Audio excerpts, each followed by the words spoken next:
Assalamualaikum warahmatullahi wabarakatuh. Selamat pagi anak-anak. Kali ini Bu Tintin akan mengulang kembali untuk memberikan materi pada kalian tentang sistem ekresi, di mana yang lalu kalian sudah mendapatkan kiriman PPT dari Bu Tintin.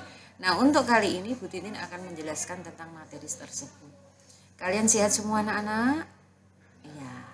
Ada di antara kalian yang tidak bisa mengikuti? Semua mengikuti kah ini? Ya. Nah, sebelum kita memulai, marilah kita panjatkan puji syukur ke Ilahi Robbi bahwasanya kita ini diberi kesempatan untuk mengikuti materi pelajaran ini dalam keadaan yang sehat ya, walafiat ya. Mari kita mulai dengan membaca Bismillahirrahmanirrahim. Bismillahirrahmanirrahim. Anak-anakku yang tercinta, kita mulai dengan sistem ekresi. Nah, di sini kemarin kalian sudah mendapatkan PPT. Pada PPT tersebut, pernahkah kamu memperhatikan tubuhmu ketika kamu selesai berolahraga? Pernah enggak? Iya. Biasanya kamu akan berkeringat dan frekuensi pernafasanmu meningkat. Pernahkah kamu berpikir mengapa tubuhmu mengeluarkan keringat? Coba apa? Nah, kemudian mengapa keringat itu harus dikeluarkan oleh tubuh? Coba apa anak-anak? Di sini kita akan melihat bahwa pada saat kamu berolahraga mengeluarkan keringat itu sebenarnya adalah zat sisa di dalam tubuh kalian. Kemudian mengapa kita kalau pada saat melakukan olahraga frekuensi pernafasannya meningkat? Karena ini untuk mengambil oksigen ya. Mengambil oksigen yang sebanyak mungkin untuk mensuplai dari sel-sel tubuh kita. Kemudian tentunya karena oksigen yang masuk juga banyak, maka tubuh kita ini akan mengeluarkan sisa pernafasan juga, diantaranya adalah CO2 dan uap air. Nah, sekarang kita lihat anak-anak. Di sini adakah zat lain yang harus dikeluarkan oleh tubuh? Ada enggak selain keringat, selain pernafasan tadi, hasil sisa pernafasan tadi? Nah, kemudian bagaimana proses pengeluaran zat-zat tersebut? Ini agar mengetahui, mari kita ya mempelajari materi ini dengan seksama. Ya, sekarang kita lihat. Bayangkan ketika ibumu memasak, kamu mencuci baju, mandi, atau memakan makanan dalam kemasan. Pasti dihasilkan zat sisa atau yang kita kenal dengan sampah. Semuanya pada saat kita melakukan kegiatan di rumah itu banyak kita menghasilkan sampah. Kemudian misalnya sampah sisa sayuran, limbah air bekas mencuci atau mandi, sisa makanan atau bungkus makanan, itu adalah sisa-sisa sampah yang ada di dalam rumah tangga. Kemudian sampah itu pasti akan menumpuk di dalam rumah kalau kita secara rutin tidak buang dan menjadi tempat berkembangnya penyakit. Sama halnya di dalam tubuh kita anak-anak. Kalau sampah yang ada di dalam tubuh kita itu tidak dikeluarkan, tentunya itu akan menjadi masalah. Tentunya akan menimbulkan penyakit pada kita. Kemudian di sini selanjutnya bagaimana di dalam tubuh kita? Apakah tubuh kita ini juga mengeluarkan zat sisa? Kemudian apa saja jenis zat sisa yang dikeluarkan oleh tubuh kita? Apa dampaknya apabila zat sisa yang dihasilkan oleh tubuh tidak dikeluarkan? Nah, ini untuk menjawab pertanyaan, maka kita diskusikan dulu beberapa pertanyaan berikut ini. Tentunya ini kita tidak bisa dengan teman kalian ya anak-anak, kalian berpikir saja bagaimana misalnya ada beberapa pertanyaan yang di atas tersebut ya. Nah, kemudian ayo kita diskusikan, apakah tubuh kita mengeluarkan zat sisa? Nah, coba identifikasi zat sisa yang dikeluarkan oleh tubuhmu apa saja di situ anak-anak ya. Mengapa zat sisa itu harus dikeluarkan dari dalam tubuh kalian? Kemudian bagaimana dampaknya jika zat sisa di dalam tubuh kalian tidak dikeluarkan? Sekarang kita lihat hasil diskusi. Zat sisa yang harus dikeluarkan adalah urin. Ya, urin ini dikeluarkan ya. Mulai pembuatannya ada di dalam ginjal. Kemudian di sini ada keringat. Ini ada keringat. Kemudian ada karbon dioksida atau CO2. Kemudian ini ada uap air atau H2O. Nah, ada urea. Nah, urea ini kalau kalian perhatikan pada saat kalian buang air kecil, kemudian kalian akan rasakan bau yang sengat menyengat, itu adalah urea. Ya, atau kalau kalian pernah melihat pupuk urea, nah baunya seperti itu. Kemudian ada asam urat, anak-anak. Ada asam urat. Kemudian ada bilirubin, ya, itu tadi adalah hal-hal yang dikeluarkan oleh tubuh atau zat sisa yang dikeluarkan oleh tubuh. Kemudian jika zat sisa tidak dikeluarkan, satu, itu jelas akan menimbulkan penyakit. Kemudian menyebabkan kematian. Contoh jika sering kita menahan, ya, pada saat membuang urin akan memicu penyakit batu ginjal. Ini saja kalau kita hanya menahan, apalagi kalau kita tidak bisa mengeluarkan, anak-anak. Ya, jelas ini akan berefek pada tubuh kita. Kemudian ya, selanjutnya jalur terbentuknya zat sisa dan organ yang berperan untuk mengeluarkannya. Yang pertama di sini kalian lihat. Nah, di sini ada hati. Hati ini adalah memecah Hb, atau yang lalu Bu Tini sudah katakan pada kalian bahwa hati ini ya, mengeluarkan getah empedu. Nah, getah empedu itu sebenarnya hasil bongkaran dari sel-sel darah merah yang sudah mati. Kemudian ini terjadi pemecahan asam nukleat, nanti akan membentuk asam urat. Kemudian ada diaminasi asam amino, nanti akan menghasilkan urea. Nah, ini adalah zat sisa. Nah, ini juga terjadi pemecahan Hb. Kemudian dari pemecahan Hb ini akan menghasilkan pigmen empedu. Nah, di sini urea, asam urat, kemudian air, ini nanti masuknya ke ginjal. Ke ginjal ini nanti keluar dalam bentuk urin, anak-anak. Paham ya? Jadi, satu organ tubuh kita adalah hati. Di dalam hati terjadi proses pemecahan Hb, kemudian pemecahan asam nukleat, kemudian diaminasi asam amino. Nah, pemecahan Hb ini nanti hasilnya adalah pigmen empedu. Kemudian pemecahan asam nukleat adalah asam urat, kemudian diaminasi asam amino adalah urea, kemudian ini nanti masuk ke ginjal bersama dengan air, maka ini akan membentuk urin. Kemudian ya selanjutnya ini terjadi proses respirasi sel atau pernafasan. Pada saat pernafasan, zat sisa itu adalah CO2. Dari SD kalian sudah pelajari ya, ini akan menghasilkan karbon dioksida. Kemudian ada uap air. Nah, uap air ini nanti satu tadi masuk ke ginjal, kemudian air ini nanti masuk ke lambung, kemudian ini nanti lewat pori-pori kulit keluar dalam bentuk keringat. Kemudian juga nanti masuk ke paru-paru. Nah, di paru-paru ini nanti mengeluarkan udara yang terkandung di dalam paru-paru sehingga nanti dalam bentuk uap air dan karbon dioksida. Paham anak-anak? Ya. Jadi di sini ini adalah zat yang mengandung zat sisa hati, kemudian ini adalah respirasi, ini adalah sampahnya. Ini adalah alat ekskresinya, ada paru-paru, kulit, ini ada lambung, kemudian masuk ke usus ya nanti ya, masuk ke usus akhirnya menuju ke anus, anus ini akan terbentuk feses, akan mengeluarkan feses. Ini lambung, usus besar, usus 12 jari, ya, kemudian kolon masuknya ini adalah feses. Nah ini adalah zat sisanya, ada urin, ada feses, ada keringat. Jelas anak-anak? Oke, kita lanjut.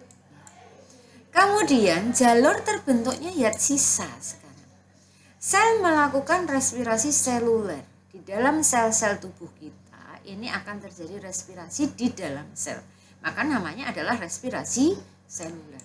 Nah, di sini air dikeluarkan melalui A. ginjal dalam bentuk urin, ya. Kemudian B. kulit dalam bentuk keringat, kemudian C. paru-paru dalam bentuk udara, ya. Kemudian di sini karbon dioksida melalui proses pernafasan melalui paru-paru juga di situ, ya. Kemudian, nah ini dalam bentuk udara pernafasan. Kemudian di sini hati. Protein itu akan dipecah menjadi urea. Di kelas 8 yang lalu Bu Tini sudah jelaskan tentang sistem pencernaan. Kemudian yang kedua, asam nukleat dipecah menjadi asam urat. Kemudian hemoglobin diuraikan menjadi bilirubin. Kemudian urea, asam urat, dan bilirubin ini dikeluarkan melalui ginjal dalam bentuk urin. Nah, hemoglobin, bilirubin ini biasanya yang menyebabkan urin kita berwarna kekuning-kuningan itu anak-anak. Ya, ini jadi urea itu merupakan pecahan dari protein, asam urat pecahan dari asam nukleat, kemudian bilirubin ini dari Hb, kemudian melalui ginjal dalam bentuk urin. Kemudian struktur dan fungsi sistem ekskresi manusia anak-anak. Ini kita lihat mengapa penting. Mempelajari materi ini akan membantu kalian untuk memahami sistem ekskresi pada manusia, sehingga kamu akan lebih paham bagaimana pembuangan zat-zat yang tidak diperlukan oleh tubuh. Nah, ini ada ekskresi. Ekskresi ini adalah proses pengeluaran zat sisa metabolisme yang tidak diperlukan oleh tubuh. Nah, organ ekskresi ada ginjal, ada kulit, ada paru-paru, kemudian ada hati. Ya. Nah, yang pertama sekarang kita lihat pada ginjal. Ini adalah bentuk ginjal kita anak-anak. Nah, ini ada dua, ya. Satu pasang, ya, kira-kira sebesar biji kedelai yang besar itu ya. Nah, sekarang kita lihat. Nah, di sini ada sistem urinaria. Nah, ini adalah bagian-bagian dari ginjal. Nah, kita lihat satu adalah ginjal, dua ini adalah ureter salurannya.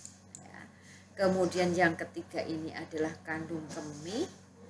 Kemudian yang keempat ini adalah uretra. Jelas ya anak-anak ya. Ini adalah ginjal, ureter saluran yang menghubungkan ginjal dengan kandung kemih.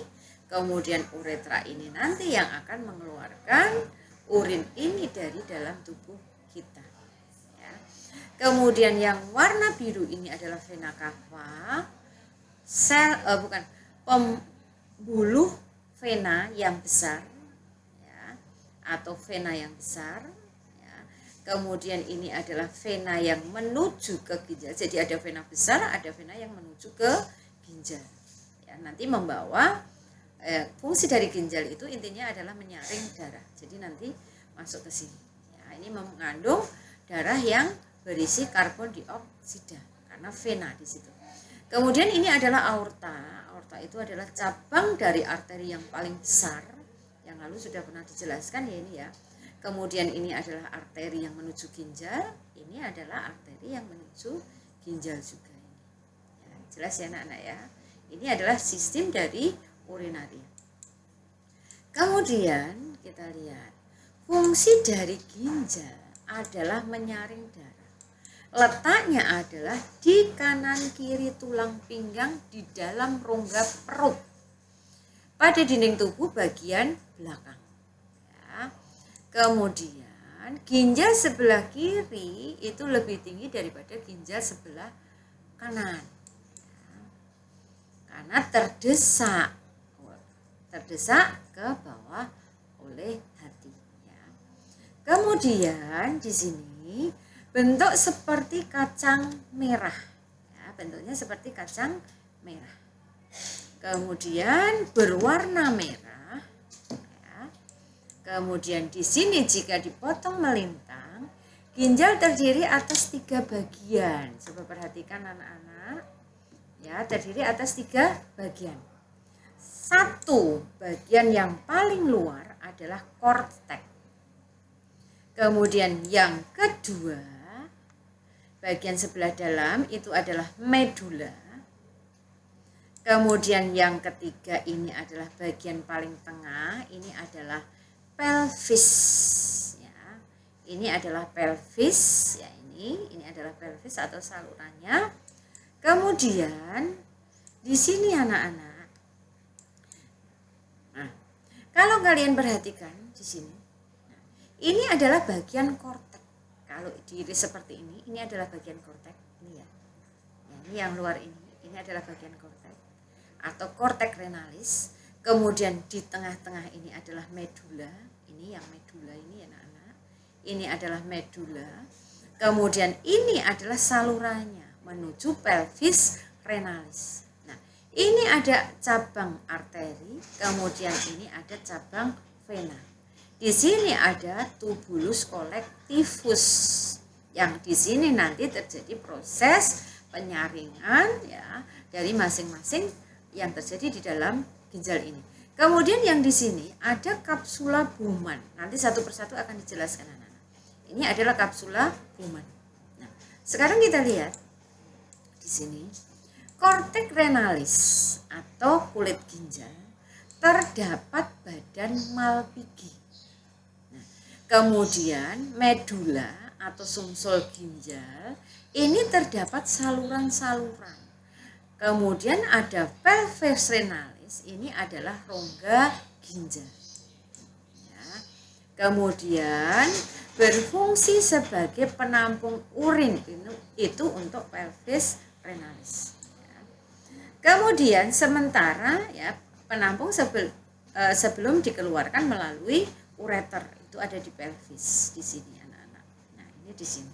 Jadi ini yang nomor 1 adalah korteks, yang kedua ini adalah medula, yang kedua ini pelvis. Nah di dalam korteks terdapat badan Malpighi. Kemudian di sini terdapat saluran-saluran nanti. Kemudian yang di sini ini nanti berfungsi untuk menyaring urin. Nanti akan dikeluarkan lewat ureter. Terdiri lebih kurang 1 juta alat penyaring darah yang disebut nefron. Ya. Kemudian nefron, nah ini adalah satuan struktural dan fungsional ginjal karena merupakan unit penyusun utama ginjal dan unit yang berperan penting dalam proses penyaringan darah. Itu adalah nefron. Jadi di dalam di dalam korteks bagian luar ini terdapat berjuta-juta nefron anak-anak. Kemudian ini adalah bagian nefron. Bagian nefron yang satu tadi ini namanya adalah kapsula Bowman. Nah, ini adalah kapsula Bowman. Yang kedua ini ada glomerulus. Ini adalah glomerulusnya. Jadi kapsula Bowman ini di dalamnya ini ada glomerulus. Ya. Kemudian ada tubulus proksimal. Tubulus proksimal ini tadi yang saluran-saluran tadi ini sudah masuk di dalam medula, nah, di sebelah dalam korteks. Ini adalah tubulus proksimal. Yang ke bawah adalah tubulus proksimal distal. Ya, nah ini kita lihat saja dulu. Ini adalah tubulus proksimal. Kemudian di sini ini ada lengkung Henle. Nah, yang membatasi ini adalah tubulus proksimal turun, ada lengkung Henle, kemudian ada tubulus proksimal yang naik. Jelas ya. Kemudian ada tubulus distal. Ini adalah tubulus distal. Nah, nomor 5 ini adalah tubulus distal. Jadi ini adalah tubulus proksimal turun. Kemudian di sini ada lengkung Henle. Kemudian di sini adalah tubulus distal.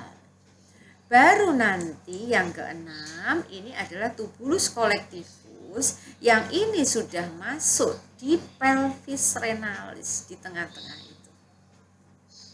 Jelas anak-anak? Nah, ini adalah bagian nefron. Nah, di dalam ginjal kita itu terdapat berjuta-juta nefron. Tetapi di dalam nefron ada kapsula Bowman, di dalamnya ada glomerulus, ada tubulus proksimal ini, ya saluran yang ke bawah, ada lengkung Henle, ada tubulus distal ini, ya. Kemudian ini di sini ada tubulus colectivus sebagai penampung urin nanti. Nah, sekarang kita lihat langsung. Nomor 1 dan 2 ini disebut sebagai badan Malpighi. Jadi gabungan antara kapsula Bowman dengan glomerulus ini namanya adalah badan Malpighi. Paham anak-anak? Ya. Terus sekarang kita lihat pada badan Malpighi. Ini tadi adalah badan Malpighi. Di dalam badan Malpighi yang luar ini adalah kapsula Bowman. Di dalam ini adalah glomerulus. Nah, ini adalah arteri ya, aferen, ini adalah arteri eferen. Ya. Kemudian kita lihat badan Malpighi ini adalah kapsula Bowman, ada glomerulus ini. Ya. Kemudian ini arteri aferennya masuk ini. Ya. Kalian bisa melihat ini tadi adalah apa tadi?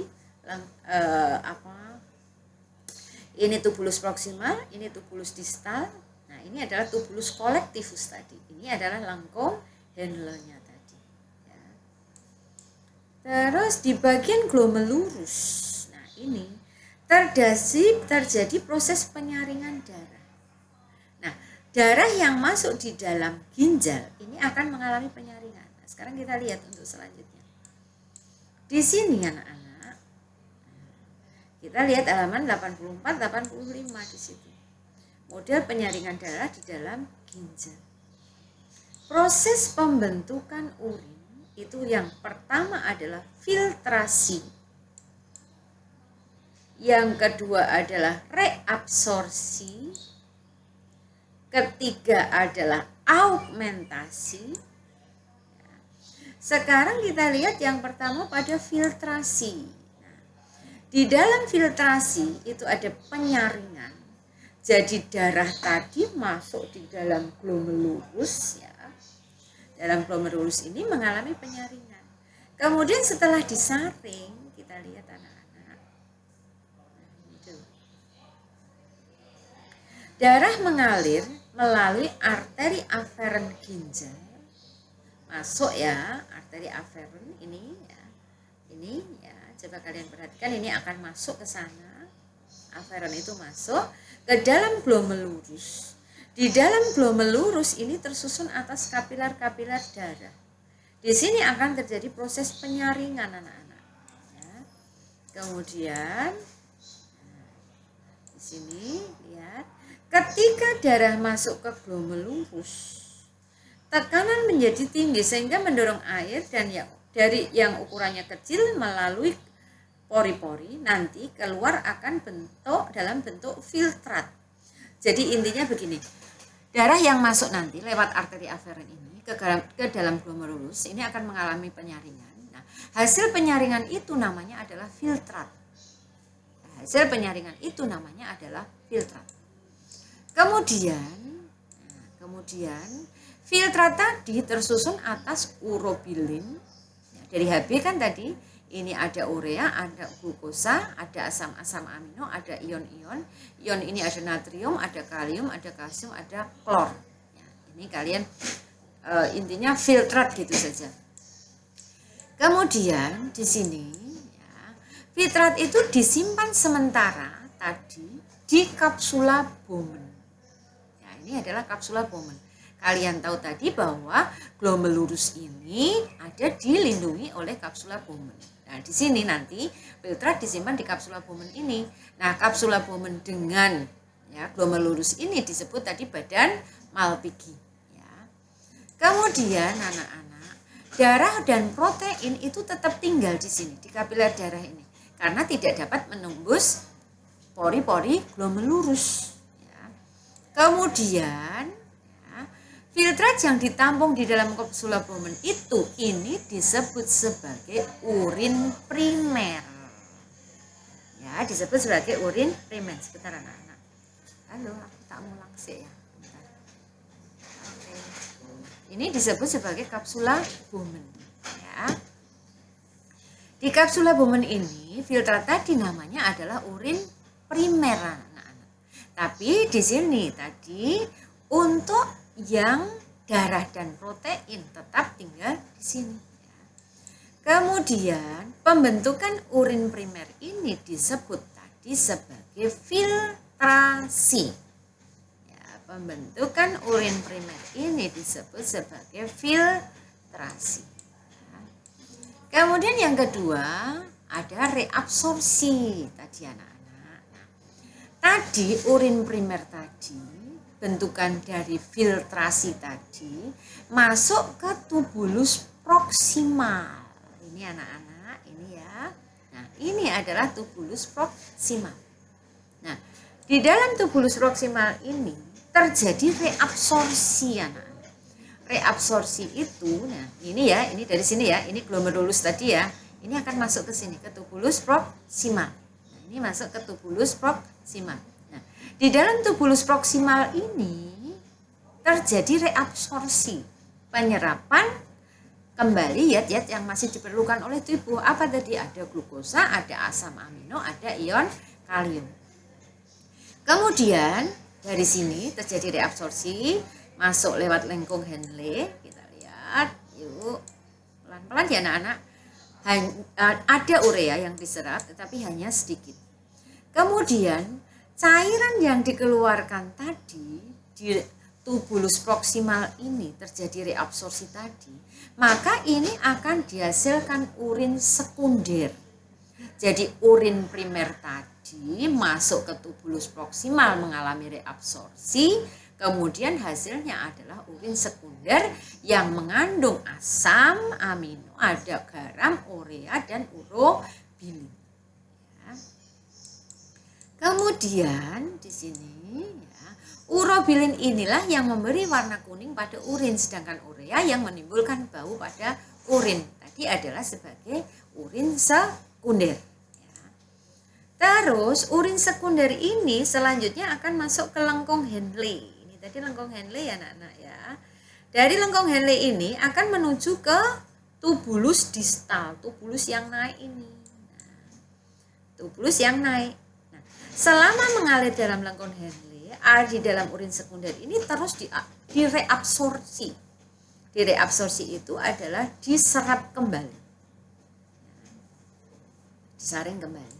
Kemudian setelah melewati lengkung Henle, urin sekunder masuk ke tubulus distal. Di tubulus distal masih terjadi penyerapan air, ion natrium, klor, dan urea. Nah, di sini di tubulus distal itu terjadi augmentasi. Apa itu augmentasi? Augmentasi itu adalah penyambahan zat-zat yang tidak diperlukan oleh tubuh di dalam urin sekunder. Nah, baru urin sekunder tercampur dengan zat-zat yang tidak diperlukan tadi, maka akan membentuk urin sesungguhnya. Jadi pertama adalah urin primer anak-anak yang dihasilkan oleh yang dikeluarkan sebagai filtrat ya, dari glomerulus tadi, kemudian masuk ke tubulus proksimal membentuk lengkung sekunder, urin sekunder ya, masuk ke lengkung Henle. Lengkung Henle naik di sana, di tubulus distal akan terjadi augmentasi, baru nanti membentuk urin sesungguhnya masuk ke tubulus kolektiva. Urin sesungguhnya ini nanti masuk ke pelvirenase, lewatnya adalah tubulus kolektiva tadi. Selanjutnya keluar dari ginjal melalui ureter, kemudian menuju ke kandung kemih. Ya. Kandung kemih ini mampu menampung sekitar 0,5 liter urin. Kemudian urin keluar lewatnya tadi adalah uretra. Jelas anak-anak, itu adalah prinsip dari pembentukan urin. Ada 3, yaitu filtrasi, reabsorpsi, dan augmentasi. Jelas. Ya. Terus sekarang di sini pembentukan urin. Nah, di sini di sini. Jadi tempatnya tadi hasilnya ya kalian bisa buat di situ ya. Kemudian jadi tempat yang pertama tadi adalah di badan Malpighi di dalam glomerulus ya, kemudian disimpan di apa tadi, tubulus proximal. Nama proses adalah filtrasi, hasilnya adalah urin primer. Urin apa itu tadi?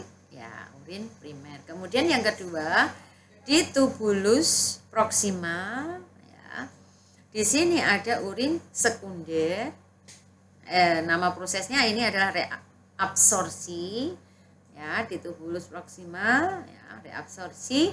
Kemudian hasilnya adalah urin sekunder. Kemudian di sini yang terakhir adalah tubulus distal, terjadi augmentasi, hasilnya adalah urin yang sesungguhnya. Terus yang kedua adalah kulit anak-anak. Nah, di sini yang berperan dalam pembentukan kulit. Di sini adalah pengeluaran keringat melindungi jaringan yang ada di bawahnya ya. Jadi fungsi kulit berperan dalam pembentukan dan pengeluaran keringat melindungi jaringan yang ada di bawahnya dari gesekan, penyinaran, kuman, zat kimia. Kemudian tentunya yang berbahaya ya anak-anak. Kemudian di sini mengurangi kehilangan air. Ya, kemudian ini adalah mengatur suhu tubuh. Ini adalah kulit ya. Menerima rangsang dari luar karena kulit sebagai ya, kalau kalian perhatikan termasuk perasa ya di situ anak-anak ya. Di sini kalian lihat setelah berolahraga kita akan mengeluarkan keringat. Fungsi dari keringat adalah menjaga suhu tubuh. Semua sudah dipelajari ya anak-anak, mengeluarkan zat sisa metabolisme. Nah, di sini kulit ini ada beberapa lapis anak-anak. Ada epidermis, ada dermis ya. Nah, sekarang yang epidermis ini adalah merupakan lapisan paling luar dari kulit, tersusun atas sel-sel epitel. Nah, tidak terdapat pembuluh darah dan saraf ya. Terdiri atas stratum corneum, stratum granulusum, kemudian ada satu lagi stratum germinativum. Nah, sekarang kita lihat dulu. Merupakan lapisan kulit mati dan selalu mengelupas. Nah, ini. Kemudian mengandung pigmen melanin. Kemudian stratum germinatum. Ini adalah terus-menerus membentuk sel baru menggantikan sel-sel kulit yang terkelupas. Nah, kemudian ini yang sebelah dalam sebagai otot penggerak rambut, pembuluh darah, pembuluh limfa. Kemudian ada saraf. Nah, ini yang di dermis, yang kulit sangat. Nah, kemudian ada kelenjar minyak atau glandula sebasea. Ada kelenjar keringat, glandula sudorifera. Kemudian di sini pangkal kelenjar keringat menggulung dan berhubungan dengan kapiler darah dan serabut saraf. Gambarnya kalian buka buku ya nak. Saraf merangsang peningkatan kerja kelenjar keringat sehingga merangsang produksi keringat. Kelenjar keringat menyerap ion-ion air, NaCl, urea dari dalam darah, kemudian dikeluarkan melalui pori-pori. Ini sudah dipelajari semua ya. Nah, di bawah dermis terdapat lapisan hipodermis atau lapisan subkutan. Di sini hipodermis bukan bagian dari kulit, namun merupakan jaringan ikat yang berfungsi melekatkan kulit pada otot. Nah, kalau di sini itu sudah tidak kuat seperti orang tua, seperti Bu Tintin, maka jaringan kulitnya ini sudah kendor, tidak kencang seperti kalian. Ya. Terus lapisan hipodermis banyak tersusun atas jaringan lemak sehingga berfungsi untuk menjaga suhu tubuh. Kemudian di sini lihat anak-anak, nah ini adalah bagian-bagian kulit. Kita lihat, 1 epidermis, 2 tadi adalah dermis, 3 itu tadi adalah hipodermis. Nah inilah. Nah ini adalah bagian yang luar, tidak ada saraf-sarafnya tadi anak-anak. Nah ini bisa mengelupas mengganti kulit yang baru. Kemudian ini bagian yang tengah, dermis tadi. Kemudian ini adalah bagian yang di bawah dermis, hipodermis ya. Yang di sini tadi ada jaringan ikat ya. Kalau jaringan ikat ini sudah kendor menyebabkan kulit kita menjadi lebih kendor seperti halnya kulitnya Bu Tintin ya, karena sudah tua. Kemudian ini ada saluran keringat. Lihat anak-anak, ada saluran keringat ini. Ya, glandula apa tadi? Nah, kita ulang coba. Nah, ini ya. Nah, kita lihat di situ. Ini ada di lapisan dermis.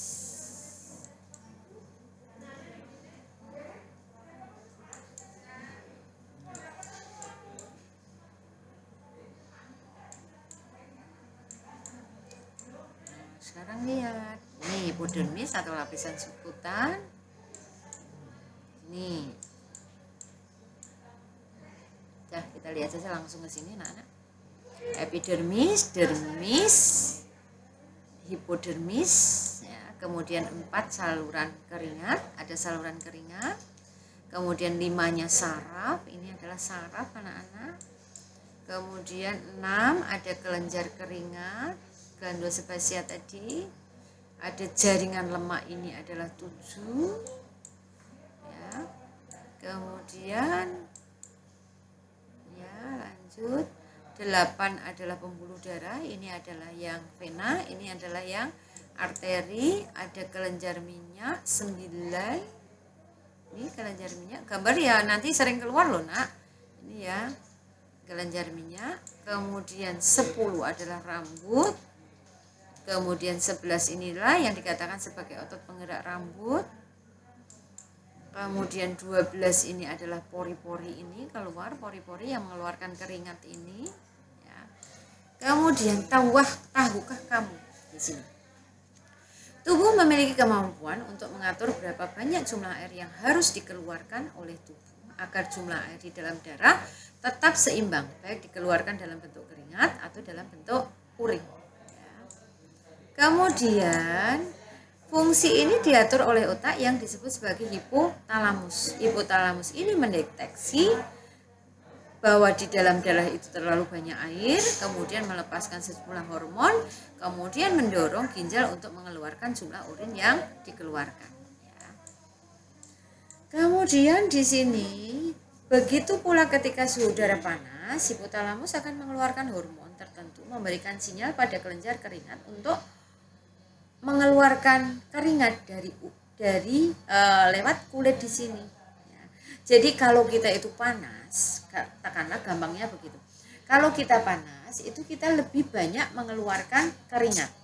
Tetapi kalau kita itu dingin, maka kita lebih banyak mengeluarkan urin. Ya.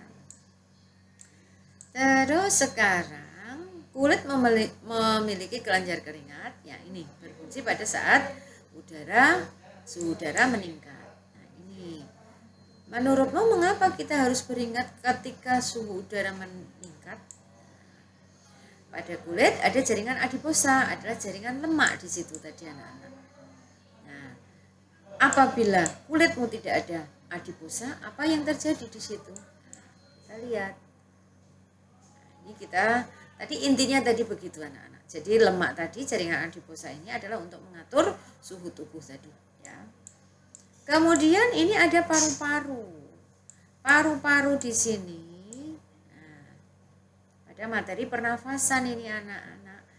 Harusnya kita tidak usah ya. Di situ kalian sudah mempelajari tentang ekresi, ya, sistem ekresi pada paru-paru. Di mana paru-paru ini kita sudah bahas semua di dalam sistem pernafasan. Ya, bahwa pada saat kita bernafas, kita akan mengeluarkan CO2 dan H2O. Ya. Nah, jelas. Nah, semuanya itu terjadi di dalam, nah ini terjadi di dalam alveolus ini. Nah, ini kalian sudah bisa ya, ini kita lewati ya karena kemarin sudah kalian pelajari. Paru-paru intinya adalah mengeluarkan CO2 dan H2O. Nah, di sini pada reaksi kimia anak-anak, oksigen yang masuk di dalam tubuh kalian lewat hidung, ya. Di sini nanti akan melakukan oksidasi biologi, ya. Akan melakukan oksidasi biologi dengan sari-sari makanan yang masuk di dalam tubuh kita. Nah, ini adalah CO2, C6H12O6 dengan oksigen ini. Nah, ini akan melakukan oksidasi biologi. Hasilnya nanti adalah CO2 dan H2O. Ya. Jelas ya? Kemudian di sini halaman 2993. Nah, ini kita lewat saja anak-anak. Nah, ini sekarang ada hati. Hati di sini selain berperan dalam sistem pencernaan, hati ini berperan sebagai ekskresi. Karena apa? Mengeluarkan zat warna empedu yang tadi disebut sebagai bilirubin. Nah, bilirubin ini hasil pemecahan dari hemoglobin yang terdapat pada sel darah merah. Nah, sel darah merah yang rusak, nah itu dihancurkan ya, di dalam hati dan limpa. Ya. Terus di sini hemoglobin dipecah menjadi besi, ya. Kemudian membentuk hemoglobin baru. Kemudian ada globin, ya, dipecah untuk menjadi asam amino, membentuk protein lain. Kemudian ada hemin, diubah menjadi zat warna hijau yang disebut biliverdin. Kemudian diubah menjadi bilirubin yang warnanya oranye yang keluar lewat urin. Ya. Bilirubin ini beserta getah empedu nanti keluar lewat usus 12 jari, kemudian menuju usus besar. Kemudian urobilin ini dirubah menjadi urobilinogen diubah menjadi urobilin, nah, berwarna kuning pada urin. Kemudian sterkobilin ini menjadi pigmen yang coklat pada feses. Ya. Nah, pemecahan hemoglobin, nah ini sel darah merah itu punya hemoglobin anak-anak. Hemoglobin ini nanti akan dipecah menjadi hemin, globin dan zat besi. Globin ini membentuk protein lain. Hemin ini akan membentuk biliverdin, biliverdin membentuk bilirubin, bilirubin membentuk urobilinogen. Nah, tadi urobilinogen tadi membentuk urobilin ini adalah pewarna urin, kemudian sterkobilin tadi pewarna feses, ini warnanya kuning, ini warnanya coklat. Kemudian di sini hati, ini ada hati di sini, ini adalah hati, ini ada empedu di sini. Nah, ini adalah di sini adalah kantong empedu, kantong empedu di sini adalah isinya getah empedu. Nah, ini nanti akan masuk ke sini. Nah, ini masuk ke sana. Ini katanya dengan proses pencernaan yang lalu sudah. Kemudian di sini anak-anak, setiap hari sel-sel hati menghasilkan 800 sampai 1000 mili getah empedu. Nah, digunakan untuk memecah lemak. Ya, air, garam empedu. Ya, kemudian di sini ada lecitin, ada kolesterol, ada pigmen empedu. Ini kalian tahu saja anak-anak. Ya. Ini ada beberapa ion. Ya. Terus di sini ada lagi getah empedu. Jika getah empedu kekurangan lecitin, garam empedu atau terlalu banyak kolesterol, maka kolesterol itu akan membentuk kristal menjadi batu empedu. Ini tambahan pengetahuan saja anak-anak. Jika batu empedu terus berbentuk, akan membentuk penyumbatan pada saluran empedu, sehingga getah empedu tidak bisa dikeluarkan menuju usus halus, tidak bisa digunakan untuk memecah lemak. Ini minum obat jelas, kemudian terapi gelombang. Ini ada beberapa cara di situ anak-anak ya. Kemudian operasi. Nah, sekarang juga berfungsi mengubah amonia NH3 yang berbahaya di dalam tubuh menjadi lebih aman, yaitu urea. Itu fungsi dari hati. Kemudian amonia ini dihasilkan dari proses metabolisme asam amino. Terus urea dari hati dikeluarkan dan diangkut oleh darah menuju ginjal untuk dikeluarkan bersama urin. Jelas ya anak-anak? Ginjal mengeluarkan zat sisa berupa urin, jadi mengandung air, NaCl, asam urat, ya. Kemudian urea, ada kreatinin, kemudian hati mengekresi empedu, kulit mengekresi keringat yang mengandung air, NaCl, urea, asam,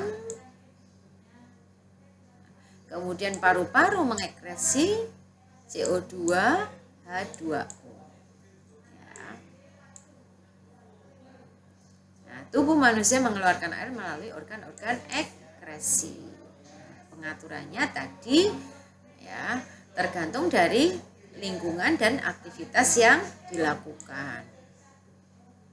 Jelas anak-anak sampai di sini? Untuk selanjutnya kalian bisa pelajari sendiri. Kemudian tugasnya di situ kalian sudah mendapatkan penjelasan materi oleh Bu Tintin.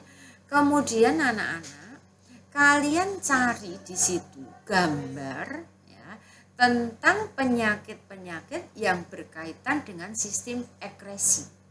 Ya. Kemudian penyakit itu namanya apa? Ya. Bagaimana di situ pencegahannya. Jadi tugas untuk kalian cari penyakit tentang sistem ekskresi. Ya, tentang sistem ekskresi, kemudian di situ kalian cari gambar, ya, kemudian penyakit itu bagaimana, kemudian cara pencegahannya dan juga pengobatan. Jelas ya anak-anak ya, seperti yang lalu ya. Nah, mungkin itu saja yang bisa disampaikan oleh Bu Tintin, terlalu panjang sebenarnya, tetapi ini harus diberikan Bu Tintin karena minggu depan kita sudah ganti topik materi. Jelas ya anak-anak? Harapannya Bu Tintin kalian selalu sehat ya. Kalian tidak tidak terkena penyakit-penyakit yang sekarang baru beredar, apakah itu DB, apakah itu corona. Yang penting kalian semua sekeluarga sehat ya. Kalian bisa mengikuti pelajaran dengan baik ya, walaupun dalam situasi yang seperti ini ya. Bu Tintin mohon maaf apabila menyampaikan materi ini kurang jelas atau tidak berkenan di hati kalian ya. Saya akhiru kalam wabillahi taufiq wal hidayah. Wassalamualaikum warahmatullahi wabarakatuh.